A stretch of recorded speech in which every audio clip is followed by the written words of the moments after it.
A very good evening to you traders. So I have been away for a few days. What is my routine when I come back? First things first, I didn't used to do this, but I really make an effort now as if I'm going away for a few days.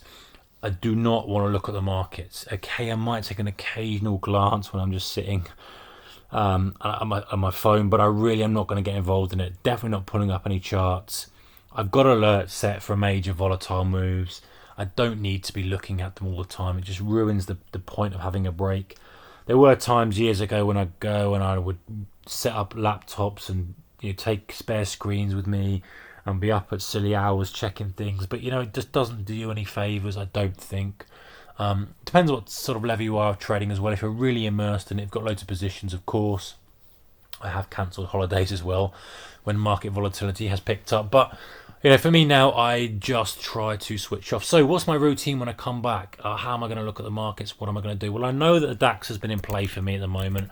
I'm just looking to the markets that I know have been interesting the past week. That changes obviously from week to week, month to month, year to year. The first thing that draws my eye on that is that we've got a big range today. Outside day took out the high, took out the low.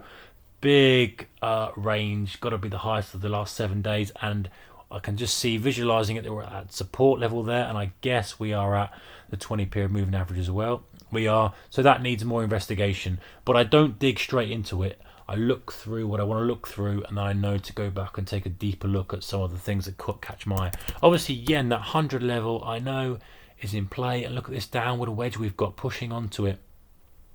I'm still expecting, we have broken through a few times, there's been a few nice trades off that, but I really am expecting a good blast through, a solid red if we do get to the downside, because that's generally what happens. But who knows, I know Kuroda's speaking this week. That's another thing I'll do. I'll check my economic calendar, but I know he's speaking, which of course is going to have a lot of impact on the yen. But that 100 is still in play massively, and we're still banging onto it. So going to look a little bit closer on that. Crude oil, that was something that flagged up late last week, I believe, as a setup on my notes here. Yeah, buying a pullback. So, oh, look at that first pullback. Okay, so that's definitely coming now into a buying opportunity, I believe. Although we have got a cluster of resistance up there, doesn't matter. I still think it's valid. Let's have a quick look at the Keltner. Where on the Keltner, tag the top of it, pullback. That's okay. There's still room to breathe there. Moving average way away from that, of course. 5 period, not quite closed below it, just after pit session closed now. Okay, so what I'm going to do with that now is I'm going to look at a 15 minute or an hourly. I'm going to work out where I'm going to buy that. Strategy, as mentioned in the video, is to look for some sort of double bottom at a support level, or maybe a flush through that pulls back up. But what I'll do is I'll look at the shorter time frames, I'll pick out the key levels, and then I'll frame a trade for the next day or the next week, and that probably will end up being tomorrow's video more than likely, unless we get the setup tomorrow. So that's that.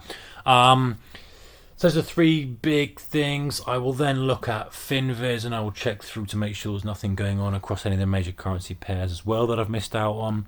A quick scan of the news, nothing dramatic. Really not interested in getting involved in reading news articles, but if there's a big movement across something, then I'll probably look at the news to check that out.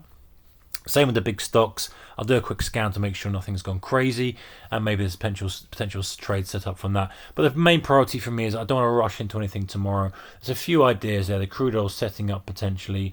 Yen's got that key level to look at, and DAX has been active. So there's got to be something to look at there, some levels to work off. So I think there is some action going on. We are still relatively quiet considering it is summer. But we're coming to the final week of it, and then kids have gone back, and we should be back into the full swing of it. But pays to keep a finger on the pulse, even if there are no trades tomorrow. So hope you had a great trading day today. Back with another video tomorrow. Take care.